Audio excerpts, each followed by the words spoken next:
Well, thank you. Appreciate that so much. It's good to be with you once again. I'm going to invite you to take your Bibles if you have one with you. If you don't, I'm sure that we'll see it on the screen above. But we're going to look at Proverbs chapter 3 today. I bring you greetings from Cleveland, Ohio, and the City View Church and the Taylor family. And I just encourage you, our most recent prayer letter just came out prior to me being with you here today, and there's some real challenges on there as far as some of the folks in our church, things that they are facing. They need your prayers, and we didn't give names, but we explained their situations, and I just encourage you to get a hold of that, and if you can, and read through that. Just some of the folks out there in Cleveland could really use your prayers right now and personal things that they're facing in their life. I've entitled this message, Things I've Known But Need to Hear Again. If you're a young person here, you'll realize that your parents have heard this message title somewhere else, because you're probably saying to yourself, I've heard that before, and they keep saying it to me over and over again. All right. There's some things that we've heard before, and we just need to hear them again. In Proverbs 3, verses 5 and 6, the Bible says, Trust in the Lord with all your heart. Do not lean on your own understanding. In all your ways acknowledge Him, and He will make straight your paths. Let's just pray quickly and ask the Lord to bless us today. Our Father, we thank you for this verse, or these verses together, this passage, this chapter, the Proverbs that seek to give us the wisdom to live by. And I pray that you would help us to not just simply attend a service today, having felt like we did our spiritual duty on a Sunday, but may we truly pay attention today and hear these words. May we not say, I know what that means. We're just supposed to trust God. But how? As opposed to what? And I pray that today we would answer those questions and we would look into our own lives, and I pray that this day would be a day that you would use greatly for your honor and glory. In Christ's name I pray. Amen. This is a meeting that we've tried, Pastor has mentioned a couple times, we've tried to do this in the past and things didn't work out. But you know, God's timing is perfect, right? And so I know that even down to what we're going to speak about today is by design. That this day in November is the day that God would have for us to share this passage. I remember years ago when we were on deputation, we took a meeting in Albion, Pennsylvania. Probably it's most known for the fact that there is a fairly large prison there. And we got to the church, and it was kind of, you know how you kind of just look around and you think to yourself, I mean, we might get support here, but probably not. And I got to this church, and I spoke. We shared the ministry on Sunday morning. I had to speak Sunday night, and I struggled that whole afternoon because I felt led that God would have me speak on the subject of pettiness. And you're like, we're here to share a ministry. We're here to talk about Cleveland. And God, why would you have me do that? But I felt 100% sure that that's what I should do, so I spoke a message on pettiness in Albion, Pennsylvania, a church that never took us on for support. And when I got done with that message that Sunday night, there was a family who approached us and said, we have a teenage daughter who is just destroying our home. Her problem is pettiness. And she was here and heard that message tonight, and we needed that. And I know that God doesn't make any mistakes.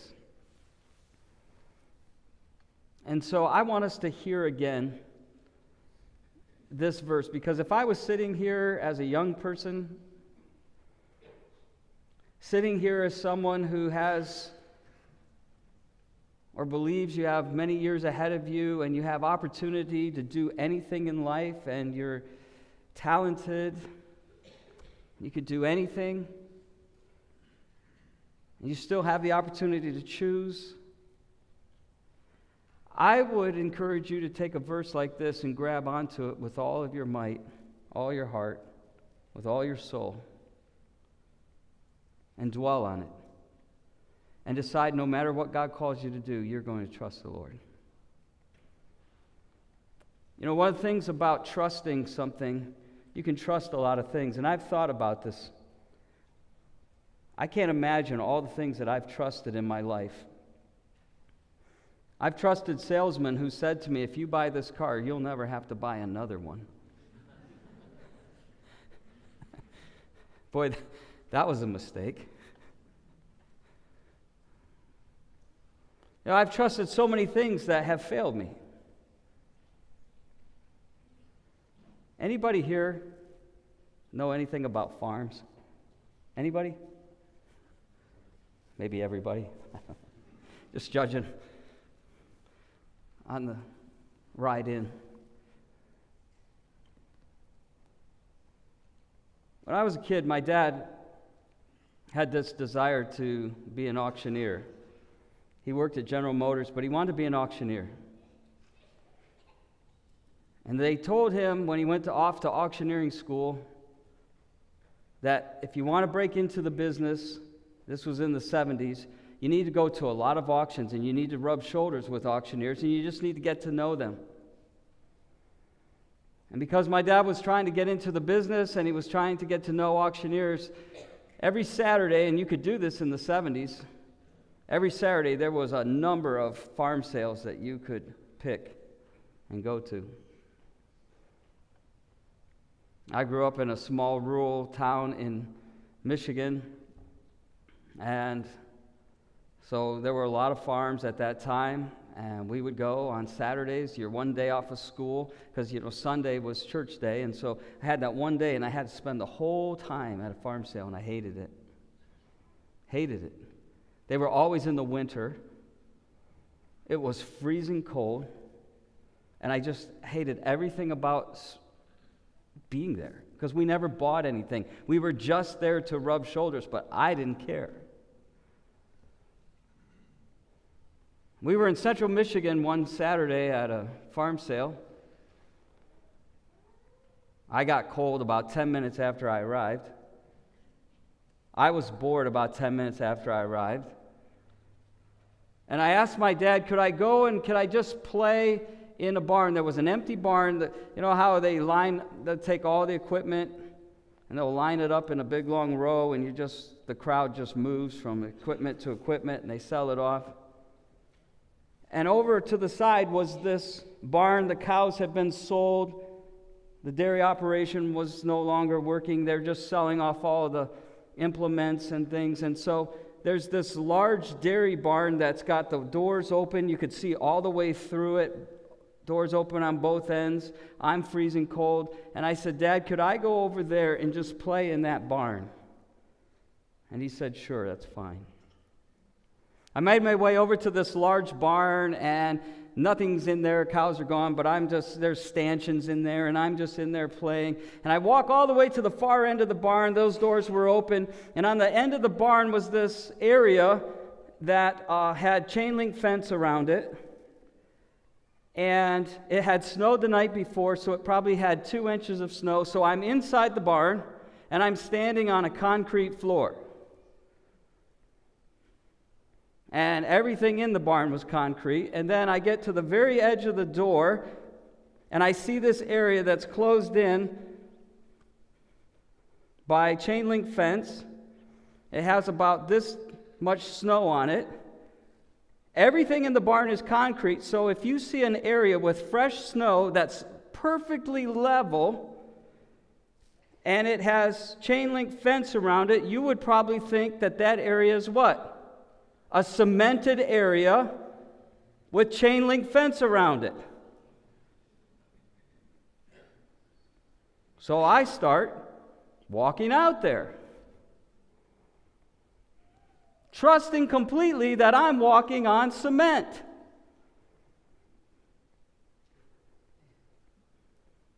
What I was walking on was a thin layer of ice over a, maybe you call slurry pit.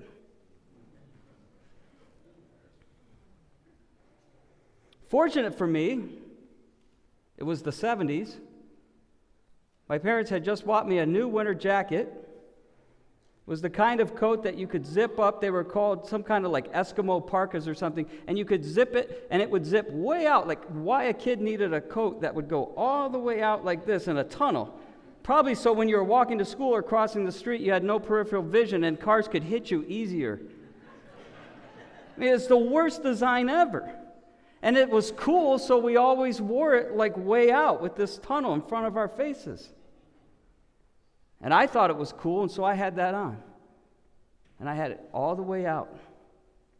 Fortunate for me, right as I broke through that ice and went down into that pit, that coat caught the edge of the ice, and it rolled it up over my face. So one moment I'm standing securely, I think, on cement. And the next moment, my world goes dark, literally. And I fell into that pit.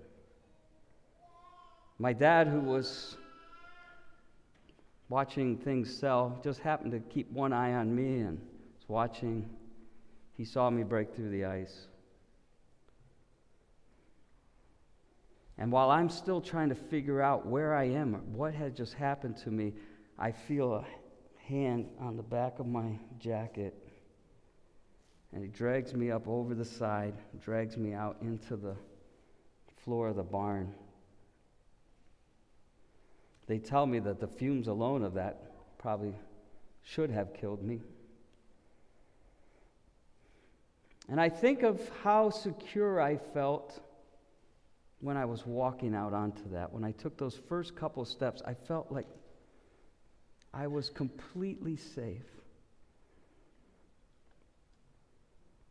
I had no idea that which I was trusting could take my life. And I tell you that story because I think of all the things in life that I have trusted in the past that have not really come through for me. And I'm thinking this morning, if I was an individual sitting here and have had similar experiences that you're thinking of right now, of things you've trusted that have let you down, and you think, if you think that's a good story, I've got one for you. Then maybe today we might need to hear this again that reminds us that what we should do if we want to live wisely, as the Proverbs encourage us to do, maybe we should consider today to trust in the Lord.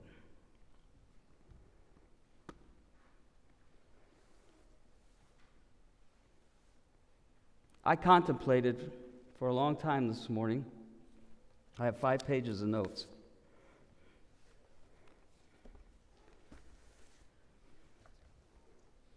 Of how to use this message, but I'm just going to share it this way. Because somebody might ask me if I was interested in becoming a missionary or serving the Lord someday. How do you do that? And I would say to you, I would take a verse like Proverbs 3, 5, and 6, and I would learn to the best of my ability to trust in the Lord. And that's not a trust that just happens one time and you say, okay, on this day in November, I'm going to trust the Lord, and now this is how it's going to go. This is something that we have to do every moment of every day. I have to trust Him with all my heart, leaning not on my own understanding. And I have to do that every single day. A continual, constant action. We can trust things. I was trusting what I thought was cement, but it was really a thin layer of ice.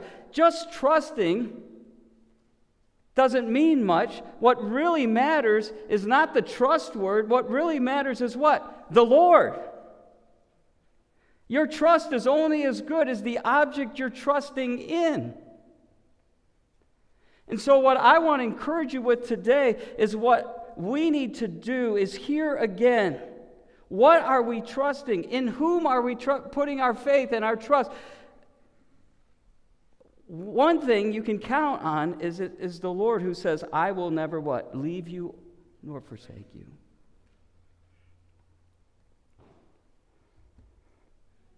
He is an object that is worthy of our trust. How do you even get to the mission field? I had no plans of being a missionary. I was a contented pastor/farmer in central Pennsylvania. I lived in a beautiful mountainous area of central Pennsylvania, just south of Williamsport, right off of 80 near Lewisburg, Pennsylvania. I think it's exit 220 if you're ever going across 80. It's mountainous, it's beautiful, it's wonderful. Lived in an old farmhouse, had a barn, had cows, had chickens, had pigs, had everything I ever wanted in life, had a small congregation of like 150, 200 people. Just a Christian school. Had it made. Everything I ever wanted in life.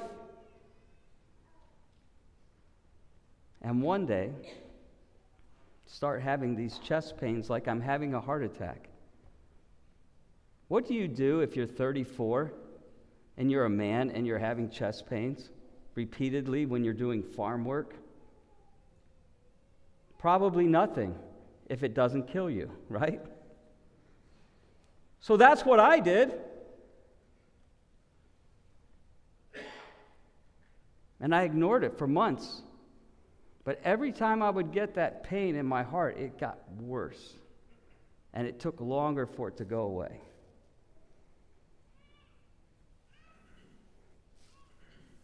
And one day I shared with one of my deacons at the church, I said, if you feel like you're having chest pains and almost like a heart attack, but it's not killing you, what do you think you should do about it?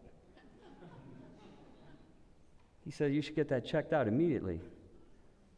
Yeah, that's what I thought. And that's what happened. And I never forget, I went to the hospital and I got all kinds of tests done, and then they called me back, and it was a Friday, and they said, are you somewhere where you can get a ride? And I thought, why would I need a ride? They said, we need you to come to the hospital immediately with your wife.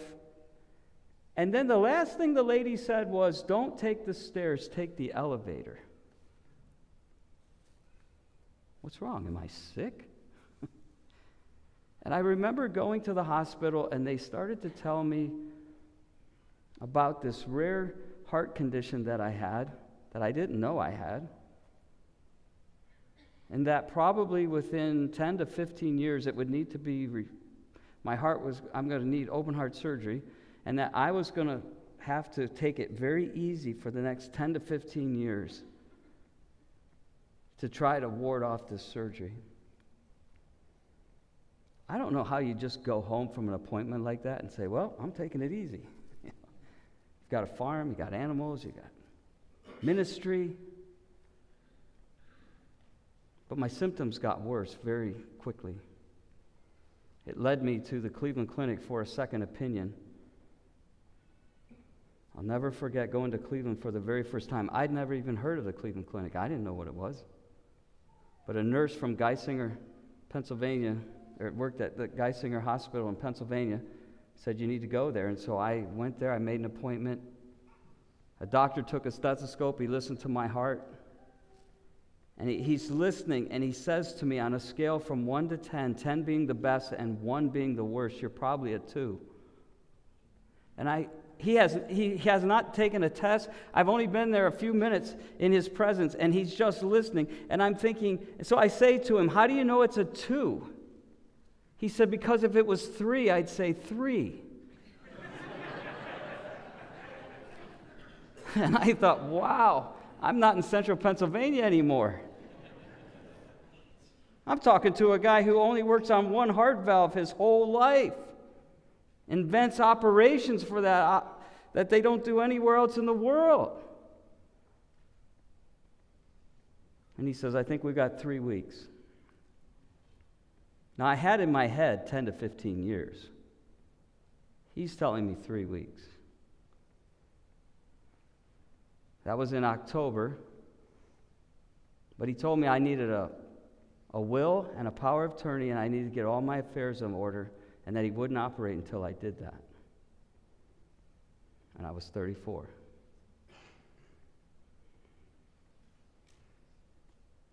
And I didn't have a power of attorney, and I didn't have a will, and I didn't have all my affairs in order. And I told him, I can't do that in 3 weeks. I got to sell animals. I got to get a church prepared. I've got to get speakers lined up. I mean, I can't do that in 3 weeks. And he says, well, I might be able to go till January, but that's like it. January the 8th, 2003, I had what's called a Ross operation. Take your aortic valve out. They replace it with your own pulmonary valve. That becomes your aortic valve. They take a human donor valve, put it in the pulmonary spot, put all that together, sew it all up, fix one of the bad valves that stayed in and get that repaired. And it just knock it out. It took about 4.5 hours, and it worked. But it landed me in a place called Cleveland, Ohio. And you're in ICU, and then you're on a transplant ward, and you walk around for days and days, and you're trying to get better, and it's winter. And you go and you walk, and you stare out the windows, and you look at a city, and you say, wow, there's a lot of work for the Lord that needs to be done here. And every day, whether it's night or day, you look out and you just see people, and you understand that you're in a place where there's people from 100 different countries every year that are coming to that place because they can't get help or hope anywhere else, and so they go there. And then it dawns on you one night in the middle of the night that the greatest hope is not the Cleveland Clinic. The greatest hope is the gospel of the Lord Jesus Christ.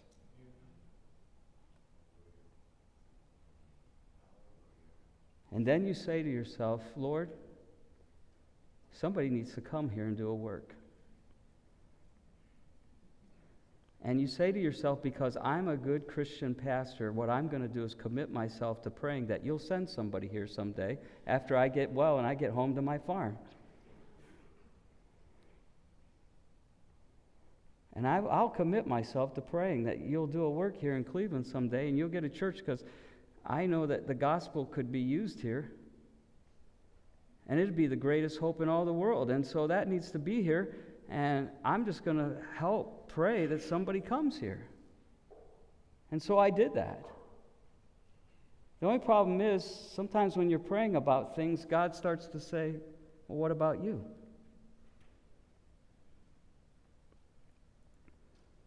And I remember this burden that went on for months in my heart and in my life.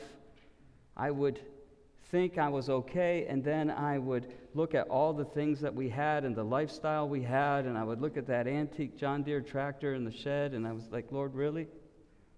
Really? And I remember going up on our small little farm on the side of the hill one day, and I had my little New Testament with me, and I'm just crying, and I finally say to the Lord, all right, Lord, if you want us to go, I'll go. I'm going to trust you, but I'm telling you, if we lose everything,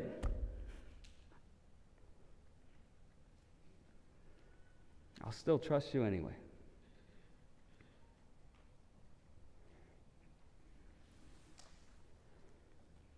And that started a path. I don't know anything about a city. The only people that I really knew in our church at that time that knew something about the city was one of my deacons. It was Bill Taylor. He loved the city. He had been in Philadelphia and done all kinds of inner city work, and he knew all about the city. And so I said, I'm going to go and tell him that I'm leaving this church to go to the city.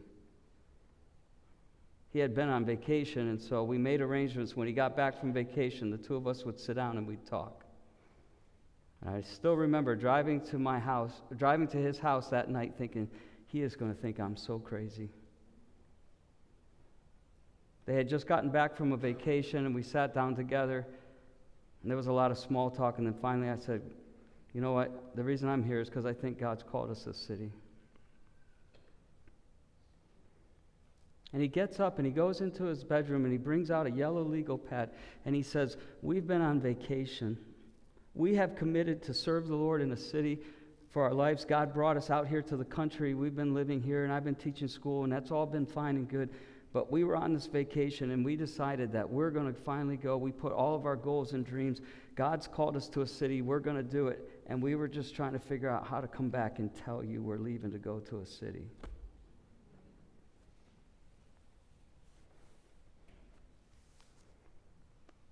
And within just a very short time, not only did I have a call to the city, but I had a partner to go. That church at that time became our sending church. When I left that church, they paid my salary for 6 months to help us till we could raise some support. Just extremely generous. But we had sold our home and everything. We were actually living in a pop-up camper, and you know it's true, because we actually brought it here and stayed in it here. We were kind of like nomads living in this pop-up camper because we had sold everything.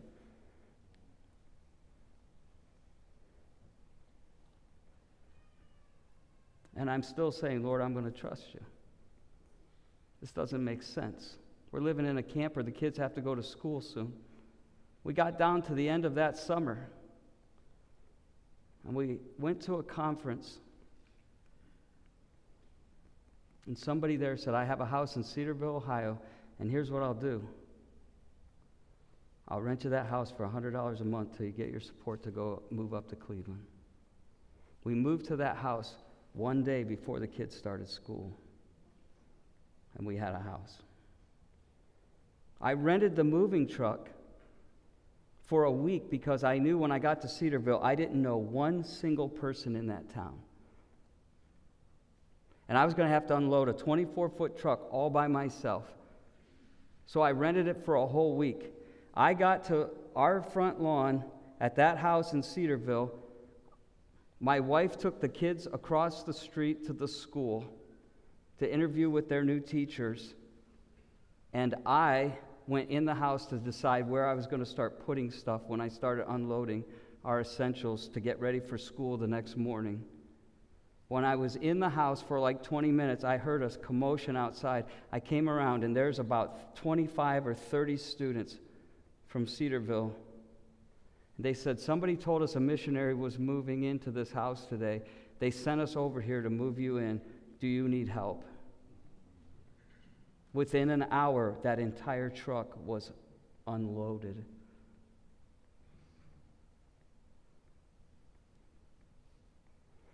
We moved into that house. We started going on deputation. Our support level was $500 a month at that point. I took a little job in a little restaurant in Cedarville waiting tables. Professors from that school would come in that I did not know.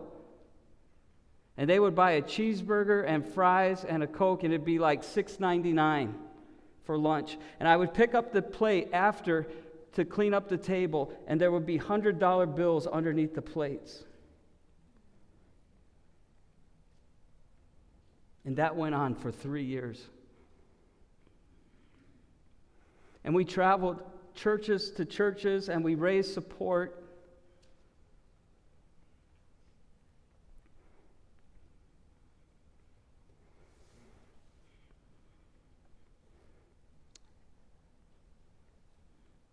The last meeting we had before we moved to Cleveland was actually, I had come back here in 2008 to do that Bible school. We were living in our camper at Watkins Glen. We had bought a house in Cleveland. The kids here had raised money for us to get our appliances, our refrigerator and stuff in our new kitchen. While I was here at this church, I got a call saying there's something wrong at your new house. We were leaving here to go there. and then get our stuff from Cedarville and move. And they told me somebody got into the house. They stole all your plumbing. They stole all your electrical. The house is a shambles. They took all the copper. That was back in 2008 when that was happening. Your house is unlivable. We drove from here back to Cedarville. We had already given up our house. We loaded that 24-foot truck again with the help of people there and students.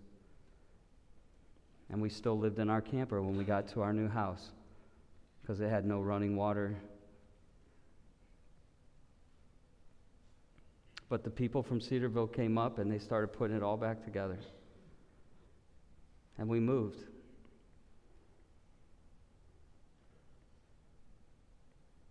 In 2015, my heart surgery failed. The first one failed. I did it all over again. Survived that. Had a bout with COVID. Got through that by the grace of God.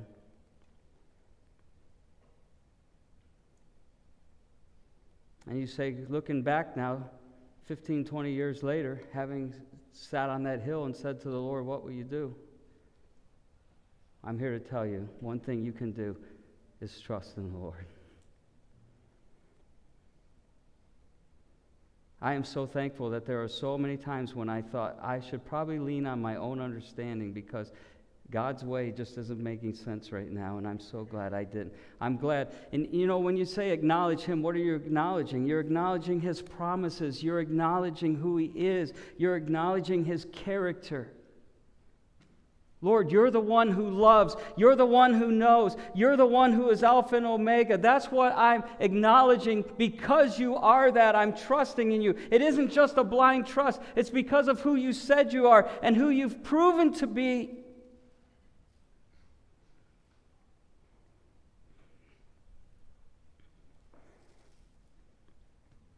And when we do that, He does direct our paths. In 2007, I was attempting to be the first heart patient from the Cleveland Clinic to cross America by bicycle. I put my back tire on my bicycle in the ocean in Astoria, Oregon, and I started the long 3,500 mile or so trip across America, wife and kids in an old RV. If you ever decide to cross America in an old RV, please call me. I'd like to talk to you first. I'm not saying it can't be done. I'm just saying just call me. I can give you some repair shops along the way.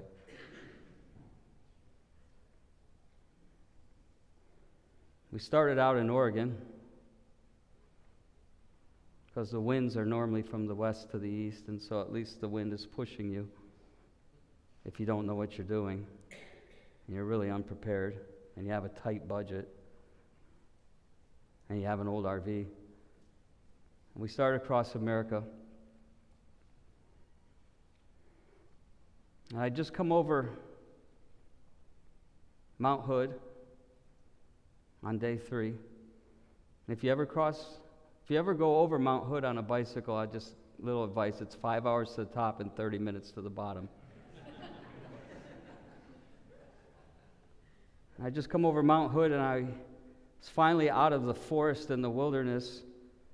And out west, you can ride the highways. And I was getting on 84. And I was coming from northern Oregon by the Hood River Valley. I was coming south on 84.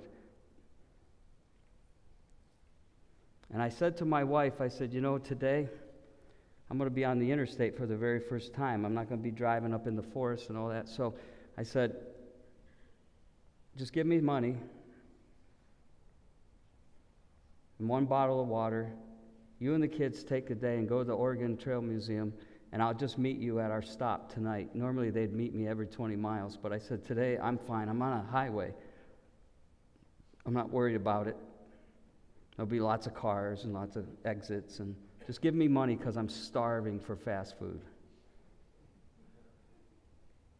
And I got on that highway on 84 about 7:30 in the morning. I started riding to my night destination, which was about 75 miles away.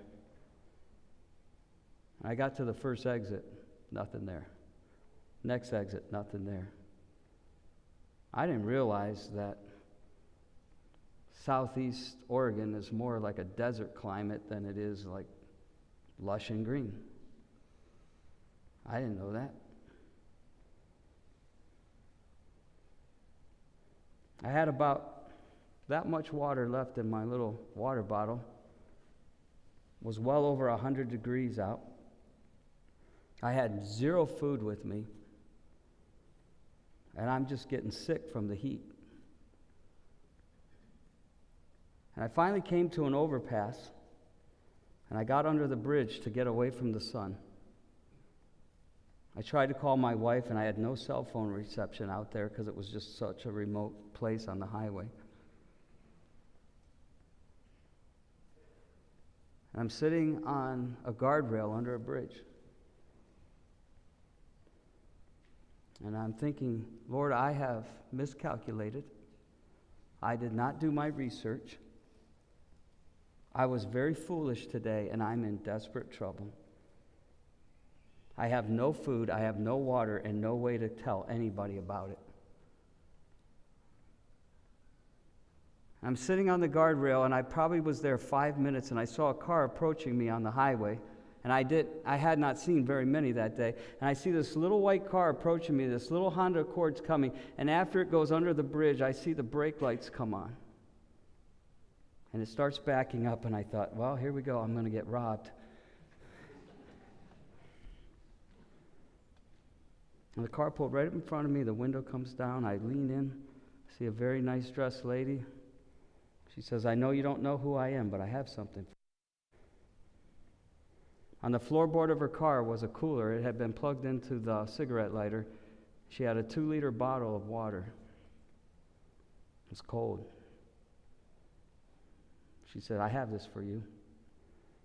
I hope you'll accept it. Of course, my arm was already in the car, so it was pretty obvious I'm taking that. I started to open up. She said, hold on. I got something else. In a plastic bag on her passenger seat, she pulled out some tablets, emergency tablets. She said, they have electrolytes and everything you need. She says, put that in the water and shake it up real good. She said, you need that for today. So I'm putting those in, and I'm trying to get this water ready because I am so thirsty. I'm trying to get it ready and shaking. And she goes, I got something else for you. Hold on. She hands me 2 bananas, which is like superfood for an athlete. And I had made some gospel tracts, and I was handing them out to people. It was about my story and my heart operation and how somebody died to give to me so I could live, and how Christ died for us. And I made these tracts, and so I was handing them out to people that I met. And she gives me the banana, and she tells me, you're going to make it.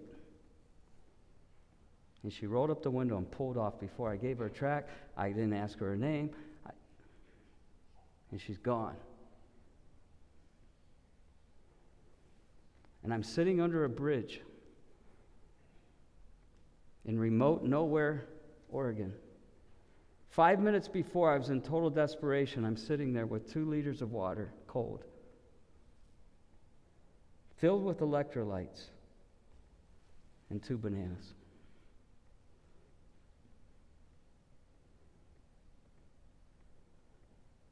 You cannot outrun the goodness of God. He can find you under a bridge in spite of your stupidity.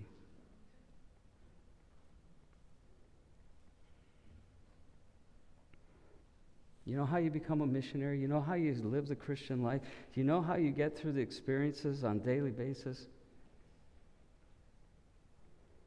You trust the one who can be trusted every day, every moment of every hour.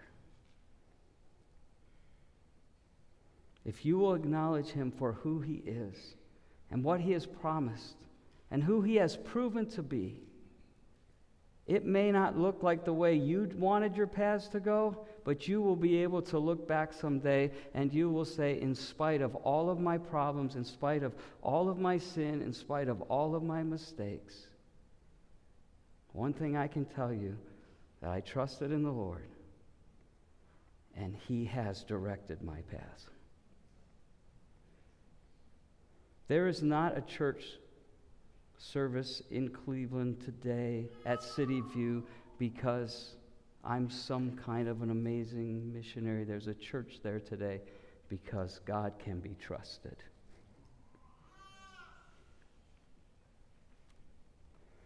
And I just encourage you. I think I've made it pretty clear, if you trust the Lord, I didn't say all your problems go away.